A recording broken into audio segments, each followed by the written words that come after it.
Hey guys, how is everybody doing today? Today is Sunday, May 3rd, 2020. It's another day that the Lord has made. We shall rejoice and be glad. And I want to say, pardon me for the time change and then even being tardy with that. But I want to come on because tonight I have one of my amazing friends with me. We're going to be talking about resetting your legacy.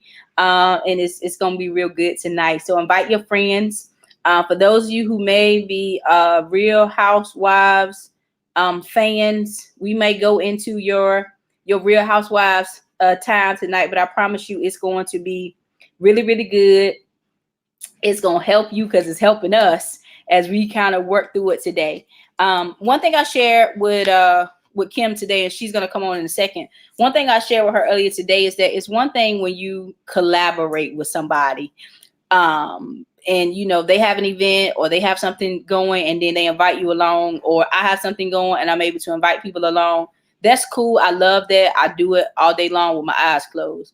But it's something different when you actually working on something with somebody. And with this whole project with Reset Legacy, it really stemmed from a conversation that we had. And it was something that she shared. Let me bring her on so I can share this with you guys with her here so you can see like, oh my gosh. And I'll introduce in a second, but I want to bring on, if you didn't meet let me bring on. Hey. Hey, How are you? good. Good. So, Kim, I was sharing, I told you just a little bit earlier that it's one thing when you collaborate with people, you have your own endeavor and you invite them, or they have their own endeavor and they invite you. But it's something different when you're able to come together with a person and create something together. And so I'm like beyond excited because this was never my idea. It was something that we started in a conversation. And I said, I'm gonna write this down. I'm gonna do something with it because I know at the time you wasn't in a place that you was ready to do something with it.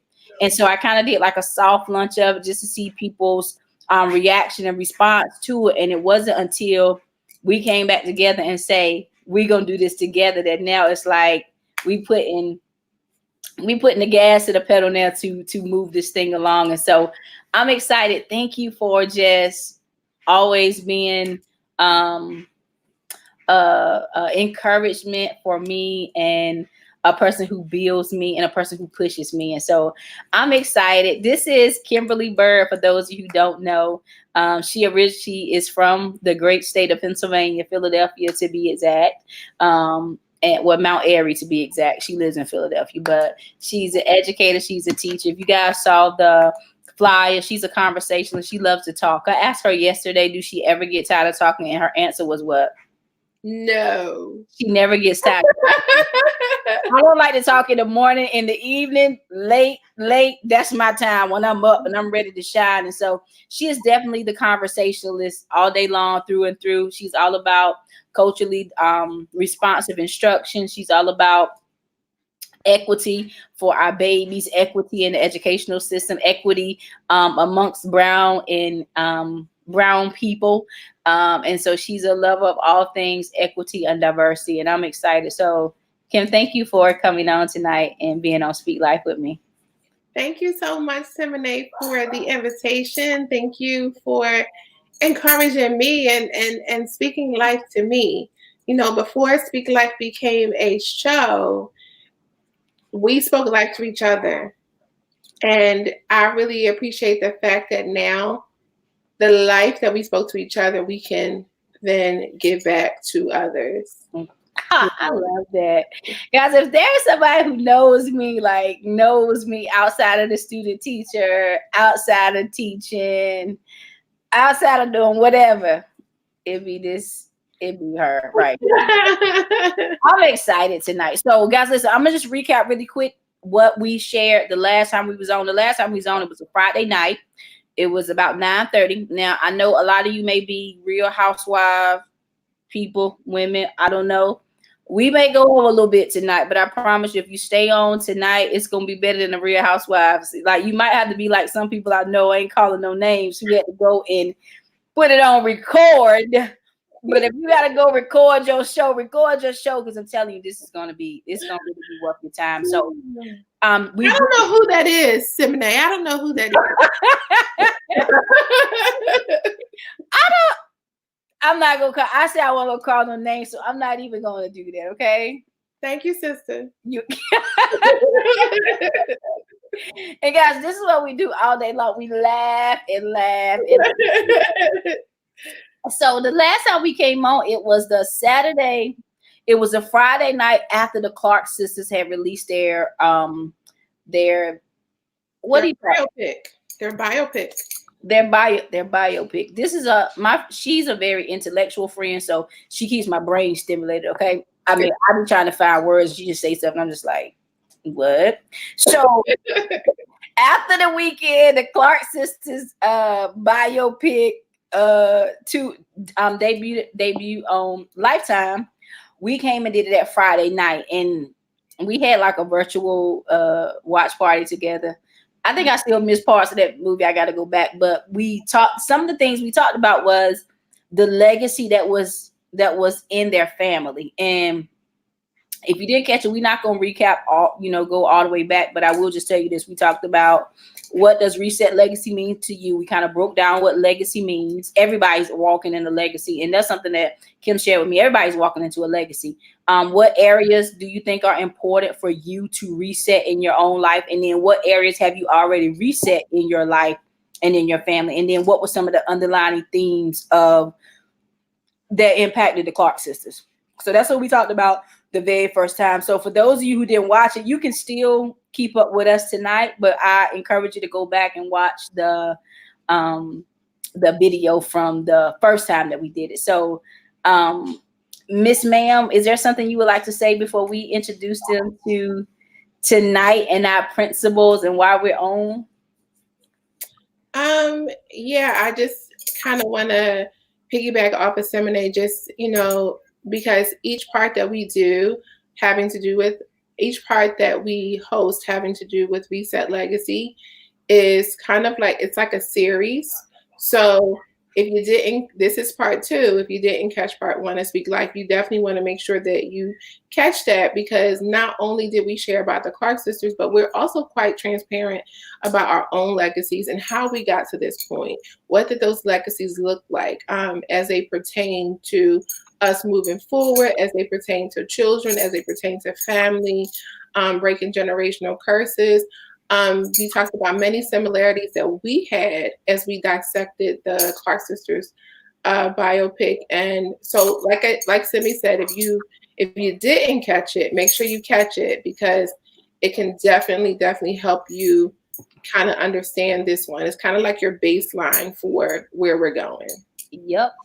And on top of that, how she said you got to catch it, like there's some stuff you gonna catch as we talk now, but really this is really gonna be a time when you have to where you focus and you paying attention, because what we're gonna how this all gonna play out, it's gonna be really good. So it's for those of you who are very, very who are ready to share your story, who's already did the work, you just looking for a platform to share it in.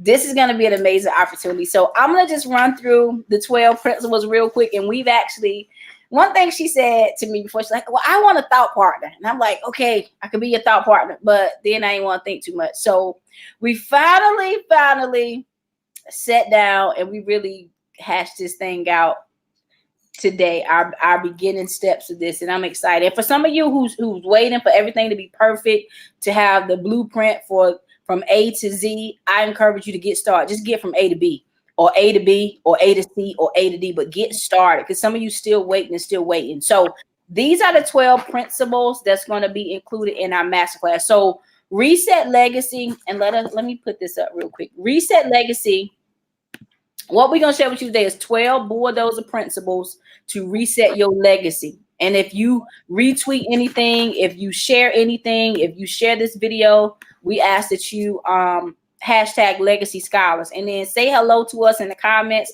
Let us know you here. Those of you that's on YouTube Live, what's up, YouTube Live? So this is going to be a book anthology. So we're looking for at least 9 authors, 9 co-authors who can add to what we've already started and what we're going to put together. Now, we're going to, outside of the book launch in the anthology, we're going to have 12 principles that we address in a masterclass, and eventually with a course and a live class that you'll be able to attend. And so it's going to really, really be amazing. So I'll do the first 6 principles. Kim, can you do the next 6 principles? I feel like I'm talking a lot. Can you do the next 6 principles? Talk about them? Yes. All right. If we get to them tonight. Okay. Well, I just want to kind of give them an overview of all of them, and then we'll just do the first 6. Absolutely. All right. So our first principle is the panoramic view of your own legacy. What is a panoramic view of your legacy? When you think about your legacy, right? 2, uncovering the origin of your legacy. Number 3, it's a 2-part. This part 1, the audit, generational trauma. Part 2, audit, emotional equilibrium versus emotional pandemics. Learning how to secure your emotional wellness. Principle 5 is navigating through life lessons to spiritual wisdom. Principle number 6 is parenting, boundless love with endless capacity. And number 7, giving unconditional love despite my own trauma. And number 8, launching the movement in me, becoming personal and professionally invested in my legacy. Number 9, launching the movement in me, dissecting my professional assets. Number 10, relationship wholeness. Is your marriage a brand? Health and wellness, health and wealth of relationships.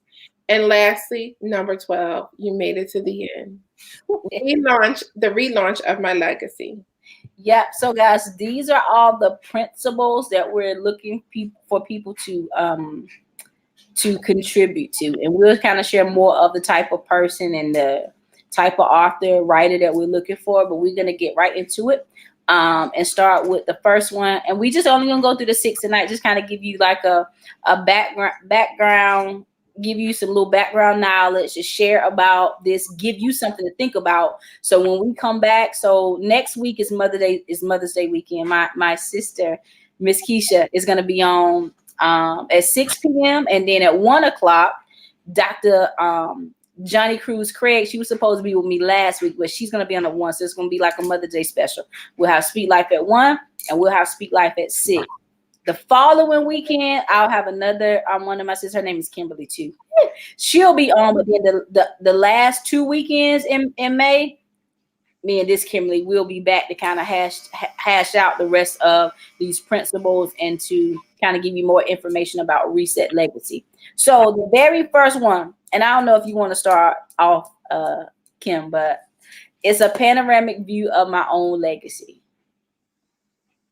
So yeah, basically what a panoramic view of my own legacy is, being able to really take and look at your legacy from many different perspectives. So first, you're going to start with your own perspective, and it's almost like a roundabout of what does your legacy look like from different viewpoints. And so you may look at your legacy from how your legacy started in your eyes as a child, all the way up to a teenager, until you became an adult woman or man, if you became a parent. If you became a grandparent, what does your legacy look like? What does your legacy look like from your mother's perspective, from her experience, from your grandmother's perspective? Perhaps you had a relationship with your great-grandmother. Perhaps you were blessed to have a relationship with your great-great-grandmother or grandfather and know a history of their legacy. What does that legacy look like as we unpack that legacy? And then how did it directly impact you? As a person, as an individual? What assets did you take that were really, really meaningful, that you can say were absolutely effective in my legacy? And then when we go deeper, what specific areas do you really believe that need to be reset so that they don't continue on? Amen. I don't have anything to add to that one. So the second one is uncovering the origin of my legacy. So you think about, where do we come from? What habits do we have? What inclinations do we have? What things are we drawn to? What things do we repel? Like, what is the origin? Where did all this stuff begin with all of us at? Okay. Who made us? You think about who made us, the spiritual, your spiritual DNA, also with your natural DNA. Mm-hmm. Did you want to add something to that? Um, and us being, this is going to be a heavy part of this series of Reset Legacy, because there's multiple dimensions to this as you unpack your spiritual side of who you are, and then, like Semine said, who God made you to be, and then going not as deep. Of course, spiritual starts much deeper, but going into the natural aspect of, once you were here on this earth, once you can start tracing back to that legacy, how far can we go? How far can we go when we start reaching beyond our grandmother, beyond our great grandmother? Where did your origin start? Did it start in the United States? For me, on my grandfather's side, my origin started on the island of Martinique, as we were brought in as enslaved people to that island. So that's how much I know about my legacy, but I'm going to be in that class. We're going to be in that class unpacking ours together. So it's going to be like a culminating project um, amongst all of us, but we'll be unpacking our own individual spiritual legacies as well as our natural legacies. Amen. Number 3. And guys, I want you guys to engage with us, okay? Don't just be watching. I want you to engage with us, okay? Number 3. This is part 2. It's an audit. You know how, like, sometimes the IRS are coming audit your taxes and all that stuff. I know, right? Terrible.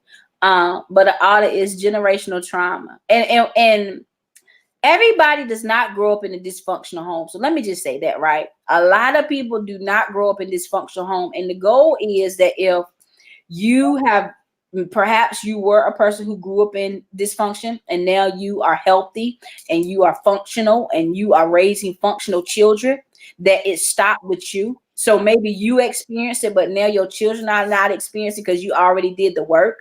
Or perhaps your parents did the work and so you didn't experience it. So I do want to share that this is not to say everybody grew up in poverty or trauma or anything like that, but we know who this is. We know who we are called to with this specific project. So if you're the person who's already did the work, you're the person we're looking for to be in the anthology, so you can teach people who are currently in that situation what they can do to get out. So when you think about generational trauma, that's part 1.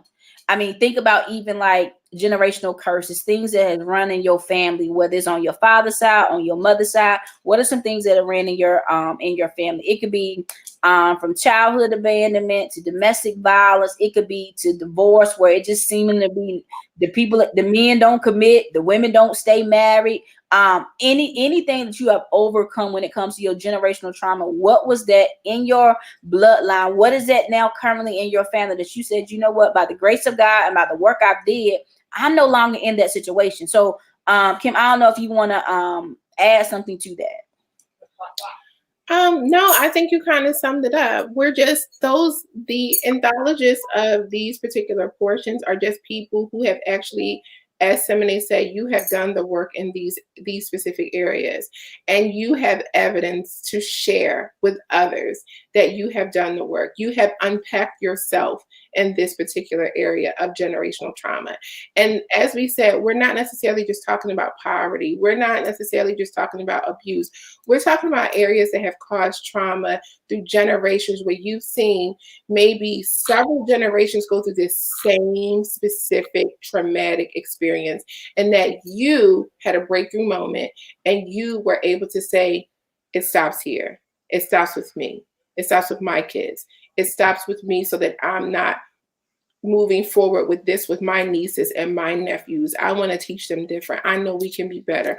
I want to be that model example of what you can be and how to break this curse, because generational trauma are a multitude of curses attacking groups of family, attacking groups of people. So at what point was your breakthrough moment, your light bulb moment, and how did you decide that that was it, and what steps did you take to kind of move forward?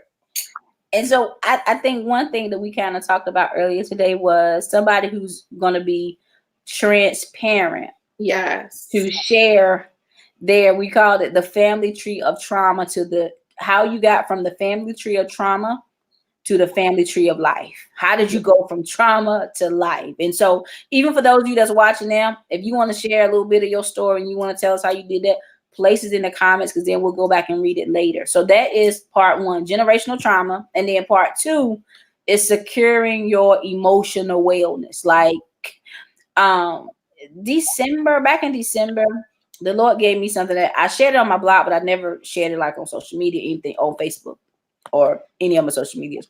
But he gave me something called emotional equilibrium. And that's what we're going to tackle here. Emotional equilibrium versus what was the other word we said? Emotional equilibrium versus emotional pandemics. Emotional pandemics. And she came up with this. So I'd rather for you to kind of share more about that. And some of you can even type now, what are some of your emotional pandemics? Because I know we're supposed to be in a pandemic, and I ain't gonna say supposed to be because everybody's handling it different, but we're in a pandemic, right? Where COVID-19 seems to be taking over. But some people have a pandemic that they was going through prior to this hitting. And for some people, and I don't want to speak this over people, but some people gonna be in a pandemic once this lifts too. So talk about that part for us that you shared earlier. One thing that I'm a person where I always tell somebody, in order for me to like really, really be able to unpack something, I have to make a connection from one thing to another. And so when I think about people going through generational trauma, people trying to secure emotional wellness, as this is a two-part series, I'm thinking more so on how the idea with COVID-19, we're supposed to wear these masks to protect ourselves from contracting COVID-19, as well as protect others if we should be like asymptomatic carriers or whatever with COVID-19. So the idea is the masks are not 100% safe, but you're supposed to at least be about 75, 80% safe. 100% safe, exactly. 100% safe is, of course, the stay-at-home orders where we are in the house. But when it comes down to it, prior to, as somebody said, prior to a COVID-19, similar to COVID-19, our emotions continue to spread through others. When we're angry, when that trauma is coming down that pipeline, coming down that bloodline, we are spreading that trauma to other people. We are taking that anger, taking that sadness, taking that abuse, taking mindsets of concentrated poverty, where poverty just continues to be within our practices that we have within our family. My mama got food stamps, my cousin get food stamps, her mama get food stamps, my brother get food stamps. Listen, y'all, ain't nothing wrong with food stamps. But what I'm saying is that these are areas of need, not areas where we're supposed to stay and land and be comfortable and complacent. And so I'm just using that as an example. Guys, don't start like trolling me and saying you got something against food stamps. I don't. I'm not here for it.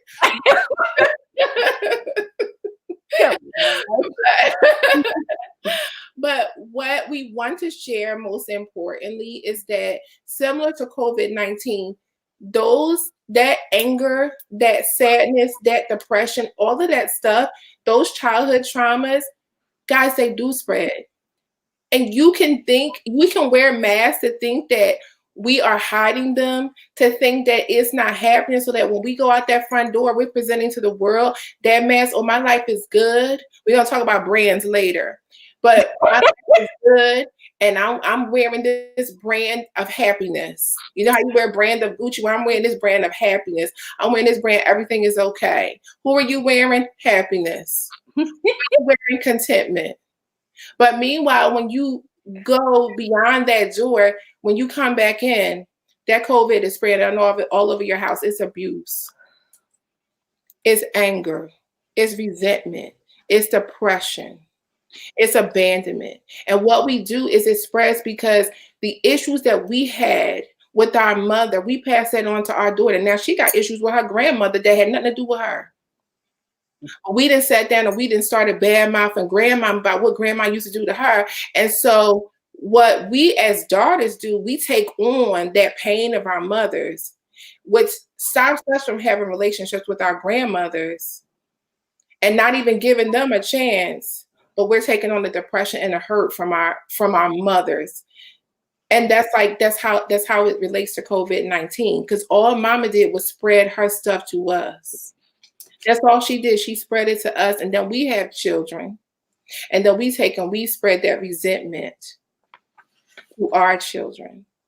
And so that's a connection that we're making. And of course, as we unpack this more, we can go into greater detail on what this emotional pandemic looks like. Because we know sometimes we'll say, well, everybody know I got anger issues. That, our latest thing is, well, I need anger management. That's not an excuse. That's not an excuse. We don't have to be in places of anger. We don't have to be in places of anxiety.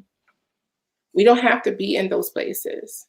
But those are those, I'm not even going to say asymptomatic, because the symptoms are there. The symptoms are there. But they are definitely symptoms that we don't have to have. We don't have to wait for a vaccine. Reset the Legacy is it for you. That's your vaccine. You don't wait till January like COVID vaccine.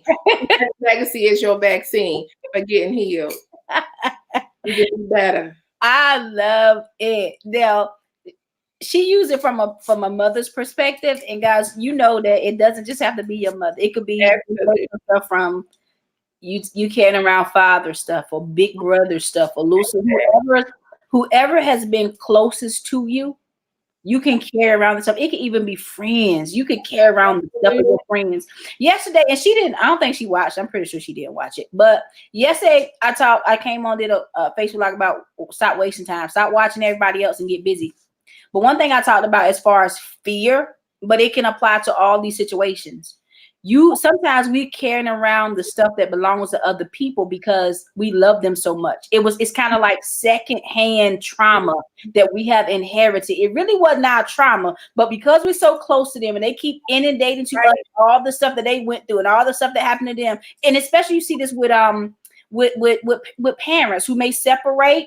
If one parent doesn't like the other parent and they don't get help for that, then they keep the children they keep the children against the father or against the mother. They place them in emotional bondage. That's what they do. Yeah, what she said. And she knows because she's a parent. I can speak from it as a daughter. And luckily, not even luckily, but my mom never did that. She never, ever kept me from my dad. My dad just kept himself from seminary, right? But she never kept him from me. And so we can't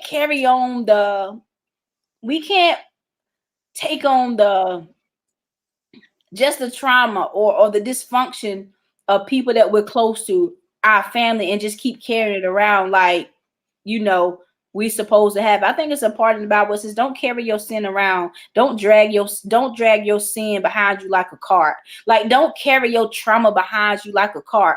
Now, one thing I'll say about this too is that when Kim talked about the mask, and we just did Unmasked to Heal like 2 Saturdays ago. So I promise you to bless your soul. It's 5 hours, but I'm telling you, it'll bless your soul.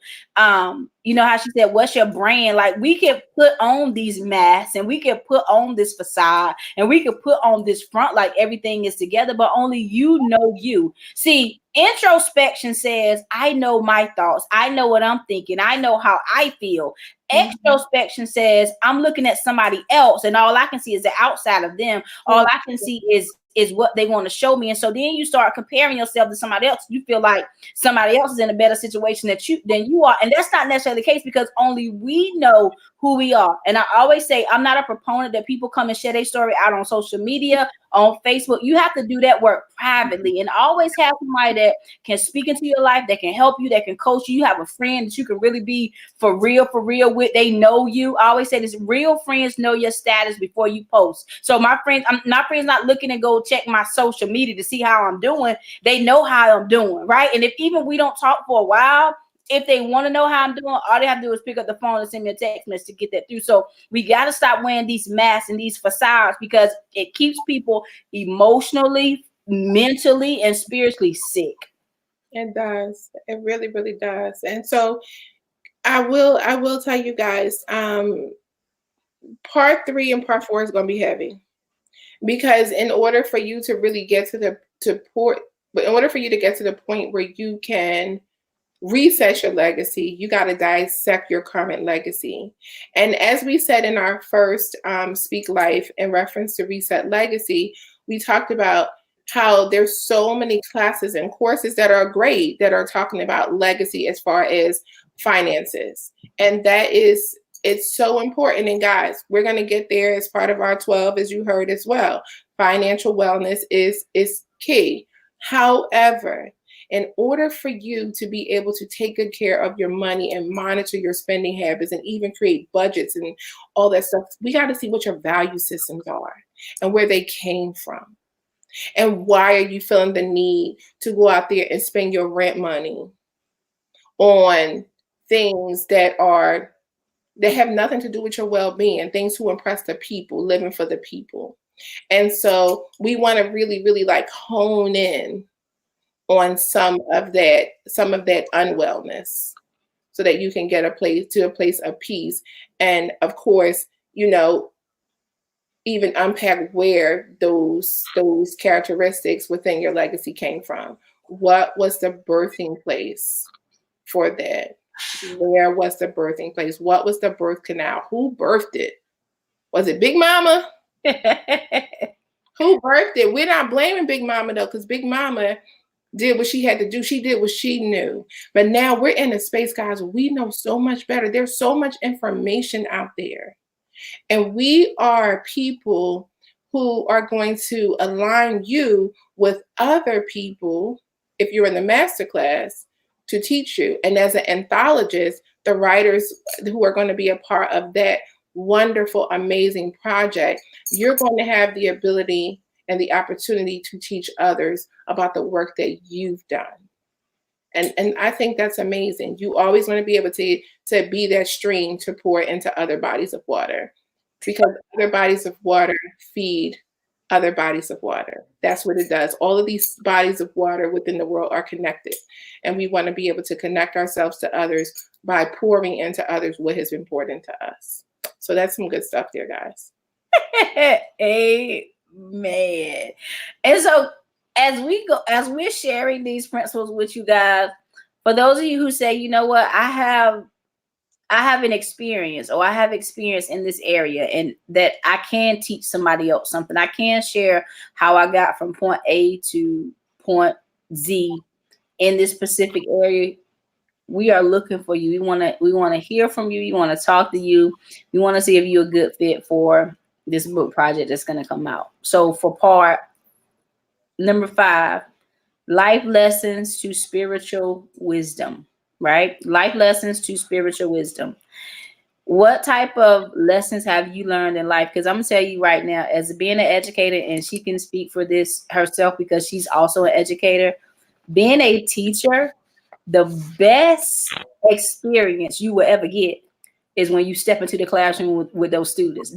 There is no book, there's no class that will train you for being in front of some live, active students. And so there are certain things that life has just simply taught us that our parents probably couldn't have prepared us for, that our cousins couldn't have prepared us for, that our pastors, our mentors couldn't have prepared us for.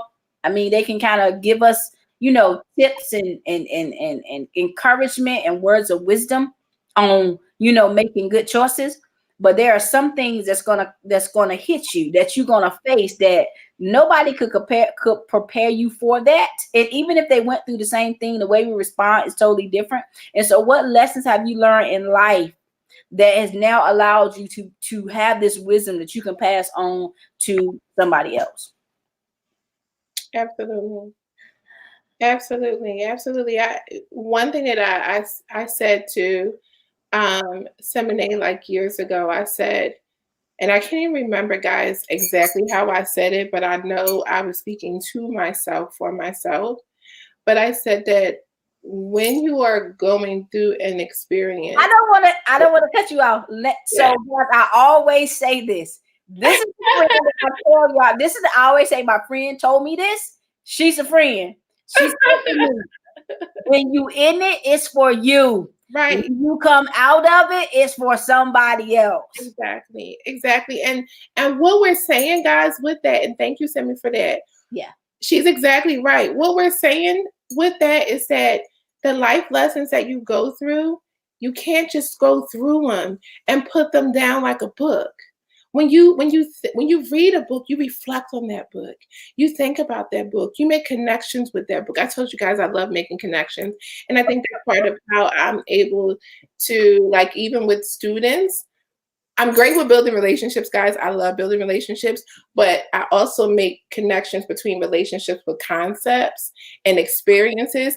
And I think that what happens is that with life lessons, we can't just go through that experience, whether it be traumatic, whether it be happy, whatever it is. We can't go through that experience and then put it down and just say, okay, now I'm moving on to the next. Because that's how you have 50-year-old women out here who are not able to teach their daughters and granddaughters from a perspective of wisdom about the life choices that they see that are continuing to perpetuate cycles of trauma within their own families. So then what happens is that as women, as men, we reflect on those experiences, and through that reflection, we're able to gather in prayer. We're able to gather that spiritual wisdom that only God can give us. It comes from the spiritual, and then what happens is it impacts the natural. It makes the natural make sense. That's what it does. It makes the natural make sense. And then with that wisdom, you're able to take and impart on someone else. You're able to take and impart into someone else. Well, you can't impart in someone else if you don't even know why you went through this. Every chapter in our lives, everything that we go through is an experience that God has ordained for us, because that experience is supposed to get us through to another experience. But it builds wisdom. And each chapter in your life, there is a point of wisdom that you're supposed to have.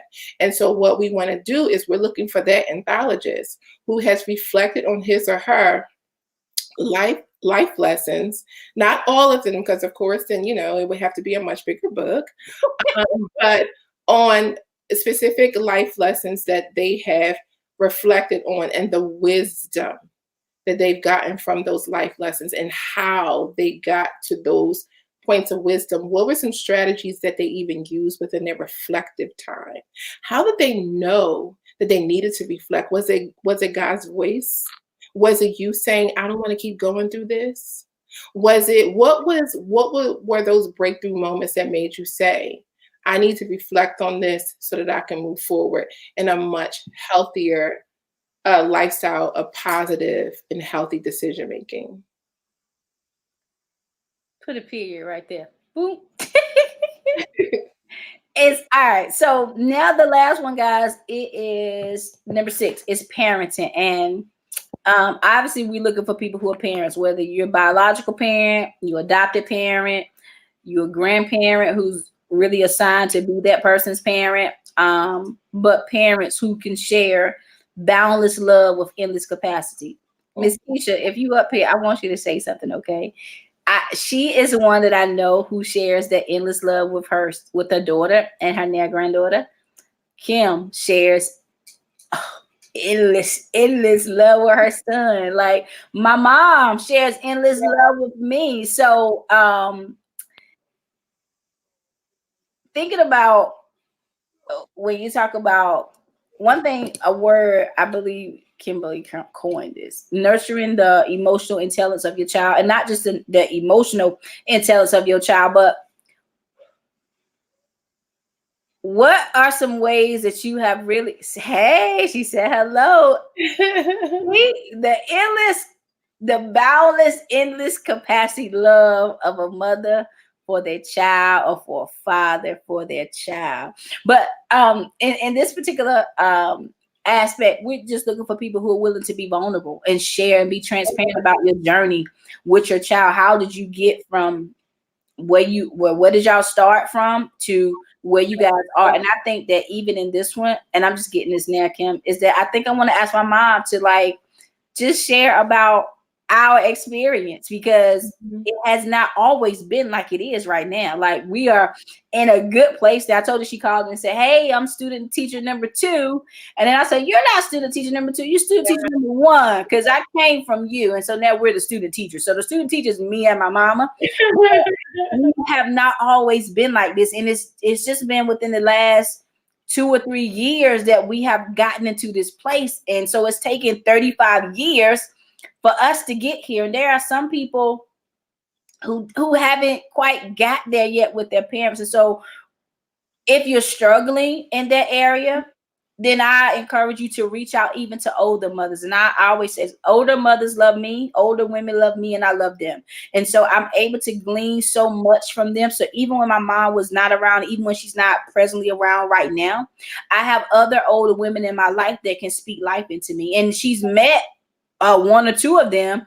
And so, Kim, I think I told you when I was sick like 2 Sundays ago, she told me, she says, you need to call Miss Juliana. If you don't feel better, you need to call her.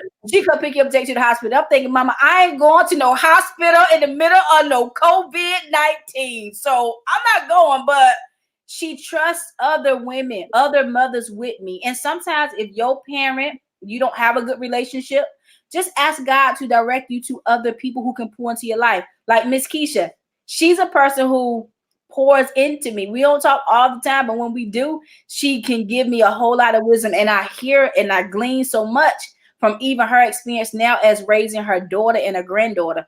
And with Kim, I learned so much about raising a son, being a woman raising a son. So maybe you don't have it right now with your mother or your father or whoever raised you, but it's possible that God can still send other people in your life. One time he told me, can you handle the replacements? So sometimes it may not be that physical mother, that physical father, that physical grandmother, or grandfather that you really, really want to be there, but he'll raise up other people that'll take that place. And no, it may not ever be like it was with them, but I believe sometimes he can make it better, or he can make it so that you don't even miss anything else of that other person. Because I believe as parents, you guys go through your own stuff, right? And so sometimes you would think that a parent had, just the capacity, or they knew certain things. But I think as you get older, and Kim, you can speak to this, as you get older and you mature, you realize some of the decisions that you made, perhaps you would have made them differently, and that you learn. Because I told my mom, when I shared a lot of stuff with her when I was like 35, she felt bad. She was crying, saying like, she was such a bad parent. I was like, no, you're the best parent for me. And I realized that God don't get the book. The Bible is our guide for life, and that's what we use to govern our lives by. Absolutely. But I know there's no pamphlet, there's no handout, there's no textbook on how to raise your child. So you got to use that book plus your good wisdom and your good experience to say, hey, this is how I'm gonna do some things. And then if you are not a believer and you just kind of, just love your child, you're doing the best you can do. So yeah, we're looking for that. I think I kind of ran on with that. So I'm gonna let you talk about that one. No, I feel like you did a good job with just, when we talk about parenting with boundless love, that boundless love is endless. And I always say, like, I love my son when he was born. And guys, to be honest, I thought I loved him to boundless capacities. Now I've learned that my capacity grows every day for my son. It's when we talk about endless capacity, it's truly endless. Every day I love him more and more. Every day he does something or he says something that just makes me love him even more. So every single day, my love for my son continues to grow. And so we talked about this whatever your assignment is as a parent. I know that Seminate is not a parent, but she has nieces that she adores. Oh, I do. What? She has nieces that she adores. And every time, and I hear this from her, that every time she talks to them, it's like her love continues to grow. And she's not judgmental. She's compassionate regarding their experiences. She prays heavily for them. When she gets off the phone, she prays heavily for them. She ensures that they're included as a part of her life. And she takes, if she needs to send them money or share any of herself with them, she tries to make herself available to them. And so we're not just talking about parents as far as biological assignments. We're talking about people who are parenting perhaps in very unconventional, untraditional ways. But nonetheless, you are raising up people. You are building capacity in people in ways that perhaps their biological parents couldn't. Similar to when Simi was talking about the older women, those are those Titus 2 women from the Bible. Yeah. Those women where your mom is able to fill your love capacity in this way, and this way. But there's still some holes here.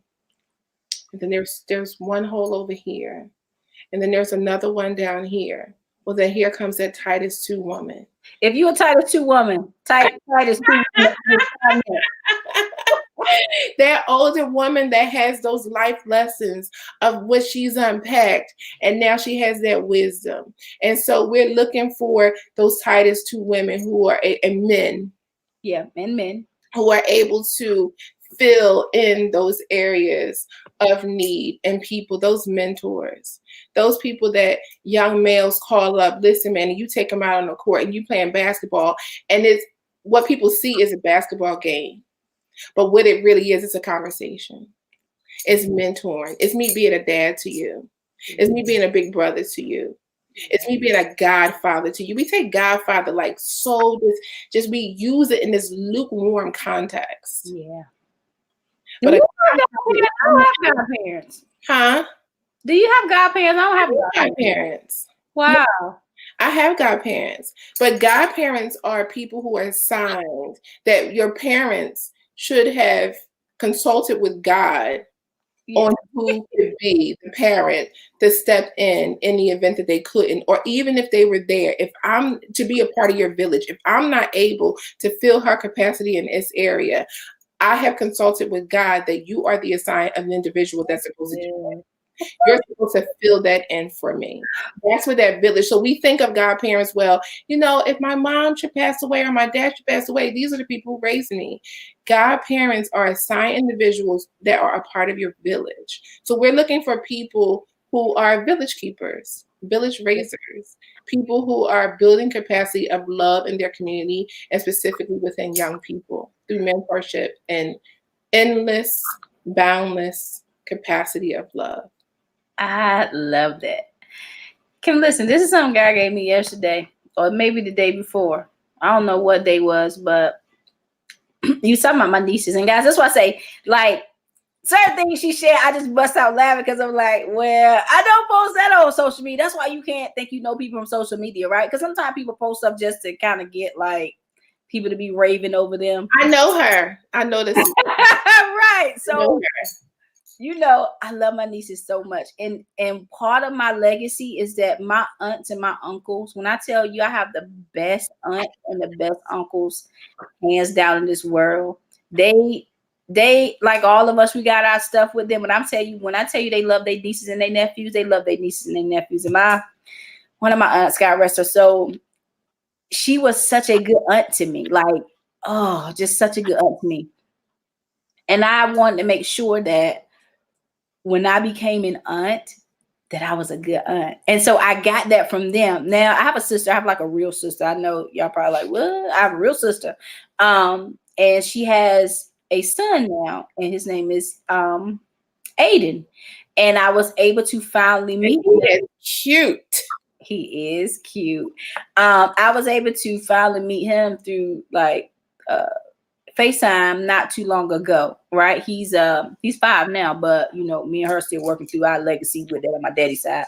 But my brother on my dad's side, he has nephews. I've met them, I've known them like for years, but I learned how to be a good aunt because I saw them in my family. Even my aunts and my uncles, even on my dad's side, when I didn't have a relationship with my dad, I mean, my aunt One of my aunts, she loves me to no end. So I picked that up. So that's what I'm saying. Everybody's legacy, it doesn't mean it's dysfunctional and that there's something bad in it, because you can pick up good stuff even from people that seemingly are bad. And so I learned how to be a good aunt from my aunts and my uncles being good to their niece. And so one thing he gave me last couple days ago, I'm not trying to build to lose my family. I'm building to bring and include my family. Mm-hmm. Now, there are some people who are not even qualified in my family to come. There are some who don't want to come. There are some that may come and step away. But whatever we're doing, include your family in it. And your family structure could be just the people in your household. Because, I know a lot of times my family, they get together, and it's not everybody that gets together. It's those that they are close with. So that's who they consider to kind of be their immediate family. If you are married or you're in the house with your children, that's the people that you spend the most time with. That could be the aspect of your family that you want to bring close to you.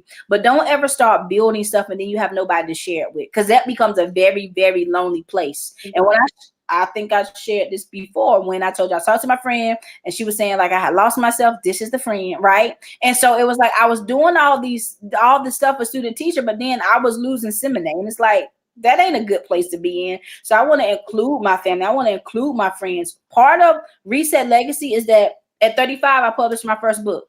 Last year at 7, my niece, my youngest niece, she wrote her book. This year, before she turns 9 years old, we're going to make sure we publish her book because we're resetting the legacy. And so when you think about like that parenting aspect, it doesn't necessarily, we want people who are actual like parents who raising children, but when it comes to a parent figure, somebody who's an aunt, an uncle, a mentor, all of that stuff, we appreciate you guys and we thank you for what you're doing, because even when you have to step up, especially when she was talking about like the Titus 2 women or the men who, God placed in your life, your godparents, that you guys play such a pivotal and important role in our lives, because when our parents are not there, when we're just maybe going off and doing stuff and not even telling our parents what we're doing, we're able to open up to somebody else, and you guys are able to step in and help us and pull us along, and you see us in our stuff. And by the time we get back to our parents, you guys did a whole lot of work that, we don't even look like truly what we've been going through away from our parents, or away from where it could be in college, or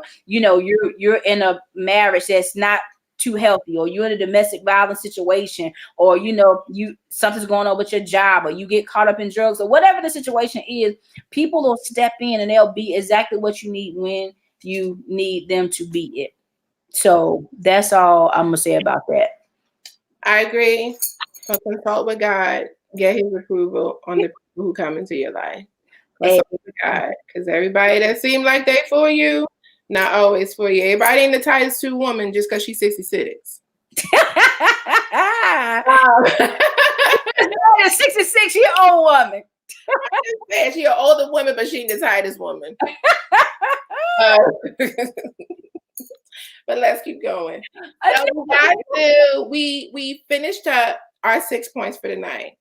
We are good. We hope that you guys were able to really, really get some good, not encouragement. That's not the word that I want to use, but we're hoping you're excited, because we're excited. What we're doing, guys, is that nobody else is doing anything like this. This is an area where you can share your experience and share your lessons. Each of these principles has to do with lessons that you've learned, has to do with you leaning on God as your chief strategist in your life to really reset specific aspects of your legacy to move your life forward in a more positive, wealthy, and healthy place. Much of this has to do with emotions. We're going to get into finances. We know y'all want to hear about the money. But when it's all said and done, you're going to have 12 principles that are going to be completely targeted and individualized. These are going to be broken down where you're going to be the co-authors of your own legacy. So now it's no longer where you are depending on the legacy that Big Mama started for you. That's out the door. You're rewriting specific aspects of that legacy so that your children or your nieces or your nephews or your cousins, now they can walk in a new legacy. that is healthy and that truly pertains to the direction of where they're going. And so all of you wonderful anthologists, as we call you, people who are co-authors of this anthology, you are who we're looking for. We're looking for people who can speak to specific points that we listed tonight. We have 6 more to go. We're going to come back at the end of May. We're going to talk about the 6 more that we have to go. But if you are within this 6 and you are interested, please contact the student teacher. She's going to give all of her information at the end of this broadcast so that you'll have what it is that you need. Guys, we're going to when we end this part of introducing the 12 principles, we're going to talk about what that coaching model looks like. Because some of you may be novice authors. You're going to be a novice anthologist as a part of this anthology. And Seminate is going to go through what that looks like. I'm going to go through what that looks like as it pertains to the content to ensure that you are really able to really express what you want your particular part of the anthology to look like and sound like in your words. But Seminate is going to help you with the publishing aspect. You're going to be, for some of you, embarking on a legacy. You're going to become a book author, and nobody in your family has ever done that. That's a resetting of your legacy. Just starting there.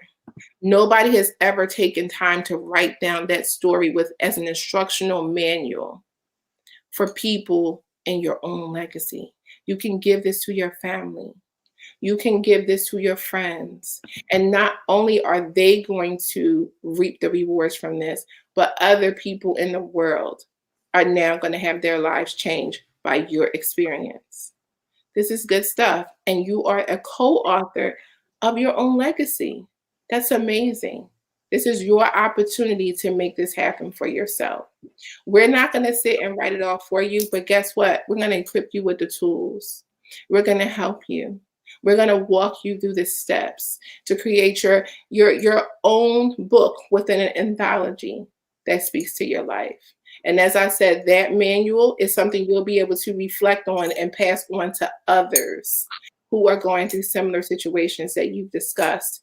And you're part of the anthology, or as well as the anthology in general, as it may be maybe you wrote part 3, but the person that you're speaking to may have issues with part 6 where they need help with parenting. And so you'll be able to pass that on to them. None of us have been given an instructional manual for life except the Bible. Now we're taking principles from the Bible and we're putting them in a practical context. And you are the co-authors to make that happen. And that's amazing, of your own story, of your own legacy. I think it's great. And I think that a lot of you who have a story to tell, I think you're the perfect one for this. You're the perfect anthologist that we're looking for. So I'm going to let Seminate go on and wrap this thing up. And I just appreciate you guys coming along tonight and listening and learning. And I'm looking forward to hearing from you soon. I'm looking forward to working with you and being a co-author with you. Amen. Drop the offering bucket for her. Put your cash app, girl. What's your cash app? So exactly all that she said. I'm not even going to repeat what she said, but she's exactly right. And the reason why it's nothing like that out there is because there is not another Seminate Walden and another Kimberly Byrd. There's not another student teacher. There's not another conversationalist that's going to help you do this. And again, we're looking for people who've already did the work, but when it comes to putting it together and the coaching and the other layers that we'll do together, you won't be able to find that. So we really do appreciate you coming on tonight. If you did not catch the Unmaster Hill 2 Saturdays ago, go and catch that.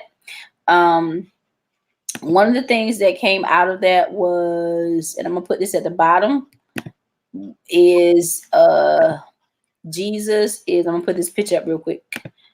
Jesus is our conversion. At the end of the day, people can't change you. People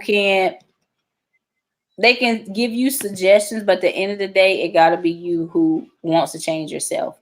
And God will help you. And so this is one of the things that came out of that event. Jesus is my conversion. So if you want to get a shirt, you can go to the website down there and you can order a shirt. On Tuesday morning, me and my sisters, we will be on. We are galvanized to pray.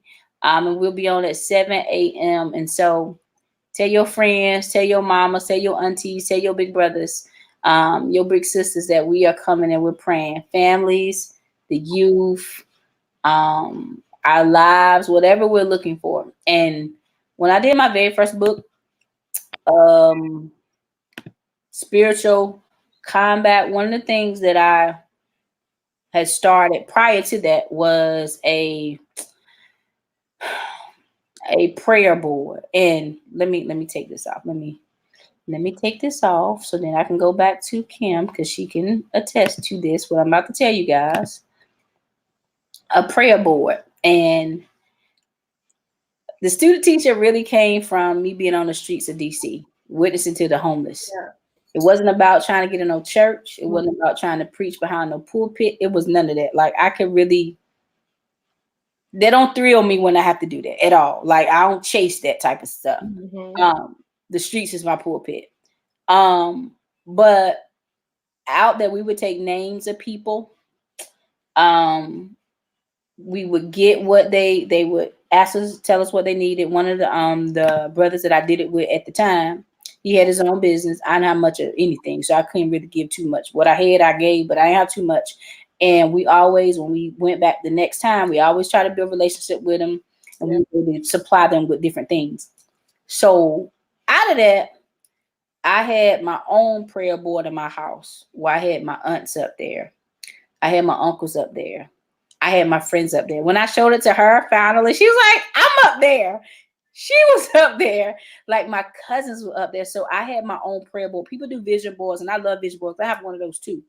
But I did a prayer board where I was praying and believing God for these people. You know how sometimes people ask you to pray for them, and sometimes you forget and you really say, "Oh, I'm gonna pray for you." And like for me now, when people say, and for those of you who still trying to get to the Real Housewives, listen, it's gonna come. Just give us a minute. It's not on tonight. I don't know why it's not on tonight. It must be coming back tomorrow. So she was the one that was going to record it if you didn't know. I just gave myself up all the way up. So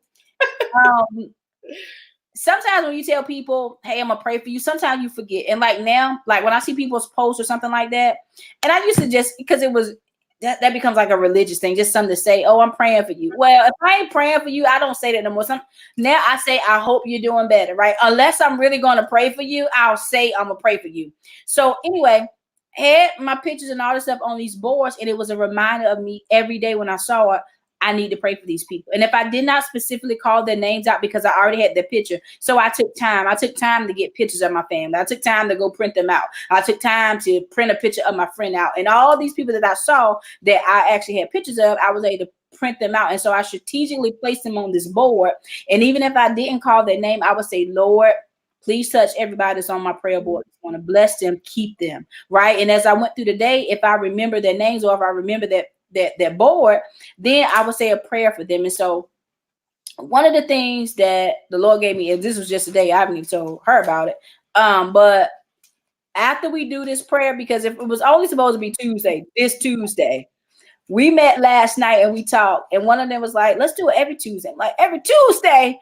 So it's 7 a.m. So we're going to see what the Lord is going to do. But I know one thing that we're definitely going to do is we're going to do a prayer board party together. Whatever you believe in God for, whatever you're wanting God to do, we want you to get your pictures together, get your board together, and then we're going to do that together one of these weekends. And then at the end of us putting it all together, then we're going to pray with each other, and then we're going to hold each other accountable. We're going to make sure we're lifting you up. And every time somebody's prayer is answered, we're going to come back and we're going to testify. We're going to glorify God. We're going to share these testimonies around to know that God is real and prayer still works. And so that starts on Tuesday. The prayer starts on Tuesday, but the prayer board that'll be shortly coming after. I have to talk to them again and share with them, all the new things I get, and then we keep moving. So that's Tuesday morning at 7 a.m. But you want a shirt, go to that website, get the shirt. you interested in getting some insight and coaching with these master classes, Kimberly Byrd is a wealth of knowledge. If some of you don't already know that, you may not be able to tell that now, but she knows what she's talking about. She's a wealth of knowledge. She's a very wise woman. She's a very learned and studied woman. She's a very loving person, and I couldn't be more happy to work with somebody like her on this. And so as you start to see her come out more and more talking, not just on up here, but when she started doing her own thing, that you can definitely connect with her. She does. I told you, she's in equity. She does equity. She does diversity. She's all about giving back. And so she's a great, great cook. I don't know if y'all could tell that. She's a good cook. She actually started something.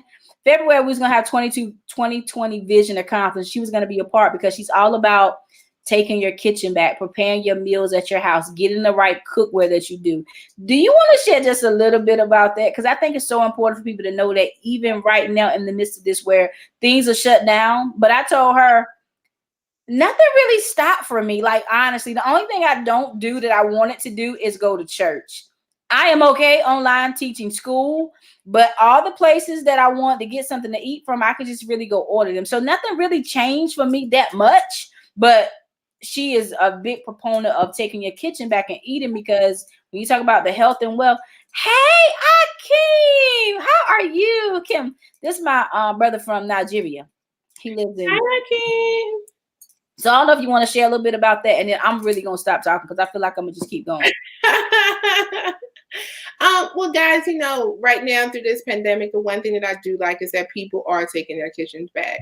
It's one thing that I pray for because as a teacher, teaching in a Title I school, teaching students who live in actual food deserts, and for some people who are not familiar with that language, food deserts are when you live in neighborhoods where they don't have healthy options for you to eat. So some of my students live in areas where, for example, there's 2 Save-A-Lot stores, and the produce section of both Save-A-Lot stores within a 10-block radius that kind of surround their areas from 2 specific sides, east and west, they have produce sections that are like the size of a studio small kitchen. A studio apartment, small kitchen. And so when we think about the supermarkets that we're able to go through, those of us who I often call Black privilege, those of us who are not living in places of concentrated poverty, we're able to go to Giant, Wegmans, Trader Joe's, Whole Foods. We're able to go to Mom's Market, and we're able to go to places that have wide varieties of fresh, healthy produce and poultry and, pork and beef, whatever it is that you eat, but you have healthy, even organic options. And a lot of people don't have that. So where it all came from is that I wanted specifically people who lived in these food deserts to have opportunities to have healthy food and to also have good cookware to be able to prepare their meals in, because oftentimes we're using cookware that is just not good for us, and it has all types of chemicals, and it's not BPA free.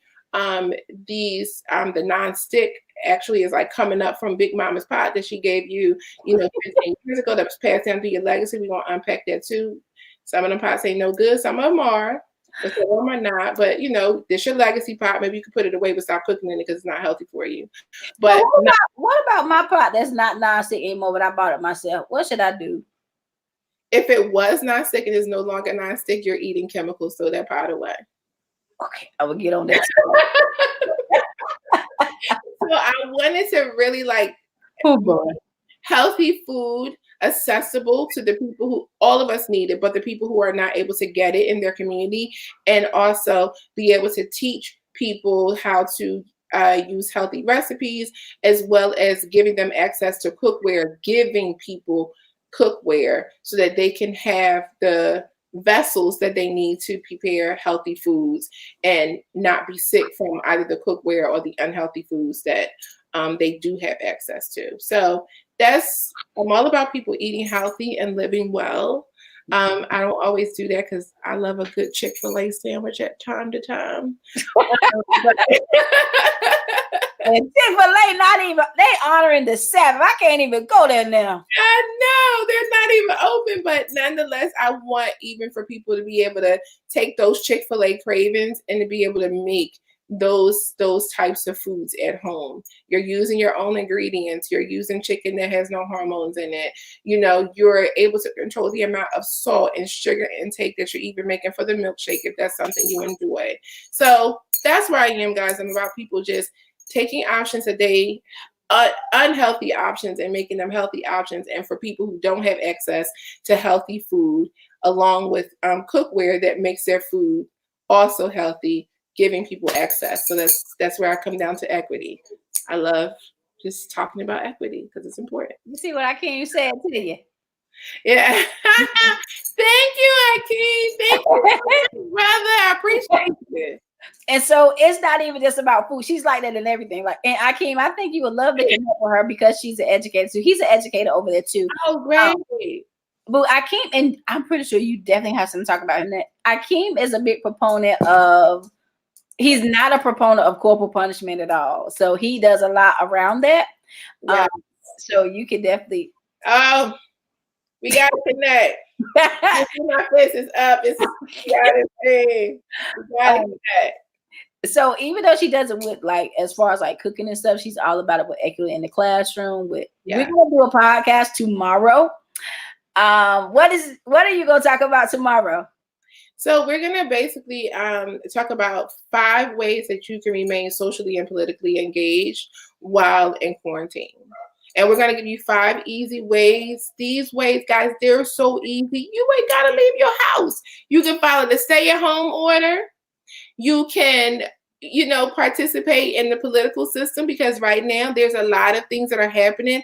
And Simone and I, we don't want you to just be spiritually engaged but naturally ignorant. We both can be true. You can be spiritually and naturally engaged. God charges you with both. You have a social responsibility in this space we call a world. And so we're going to list those 5 points. It's going to take us about 10 minutes. We're not going to hold you long. You're going to be able to go back and get on D nights. And we're going to be well and ready to be engaged and participate in your primary. That's coming up soon. Some of y'all June and July. And be ready for the general election in November. Oh yeah. So we love you. Thank you so much. I love you guys that stick with me on the student teacher page. Like, love you much. Catch us with, I don't know, we might bring this fight. You want to get on our prayer Tuesday. Catch me and my 2 friends, 7 a.m. Oh, look at Akeem says, I can't wait to be part of such a great learning. I can't wait either, good brother. I can't wait. This is global collaboration. I love it. Yep. Global partnerships building. Yep. That's what we all about, man. So listen, catch me Tuesday morning, 7 a.m. Akeem, I think it's going to probably be, I don't know, probably like 10 or something your time, maybe. I'm not sure what the time difference is in Nigeria, but catch us at 7 a.m. Eastern Standard Time. It's Eastern Standard Time. Catch us 7 a.m. here. We're praying and believing God. We'll be on from 7 to 7:45. Podcast tomorrow with me and Kimberly Byrd. This week, the 5th and in 3 days. Yeah, the 5th and the 6th, I'll be a part of Tamika's Mompreneur Summit. It's called Mompreneurs. It's a Facebook group page. Go over there and share that. That's taking place this week, 5th and the 6th. So I'm excited to be a part of that. And then we're gonna just continue to grow and grow together, grow individually. If you are not creating, if you're not producing, and I know some people are, resting and trying to gather their peace.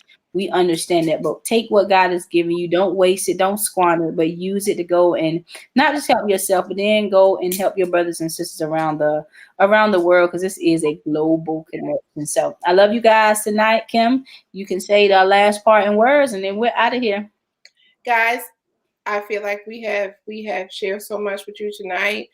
Make sure you connect with Simone if you are interested in being an anthologist. We would love to partner with you. We would love to collaborate with you. I know we haven't unpacked the full Reset Legacy Project. If you want to just kind of hang on and ask us questions about it just through email or, through Seminate's Facebook page, please do so. Guys, we're in the process of building a website for the Reset Legacy too. So a lot is coming, but if you're interested in being a part of any of those first 6 steps, if you're like, listen, I don't need to wait for the next 6 to come because I know number 3 is for me, honey. That's why I've done my work. I've done that work. I know I'm fired up. Y'all set me off. Reach out. We want to work with you. Let's get this thing started. Let's be co-authors. Let's write this thing down. Let's create a new manual for future generations. Amen.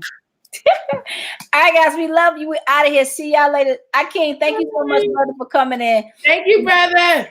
And engaging with us. I appreciate it so much. Love you guys. See y'all later. If you're Titus 2 man or woman and you out there hiding, it's time to come forth in Jesus' name. In Jesus' name. We see you later. Jesus. Yeah, my God is Jesus. Okay, that's right. So we kind of conversion. Get that. Yeah. All right. See y'all. Bye. Bye.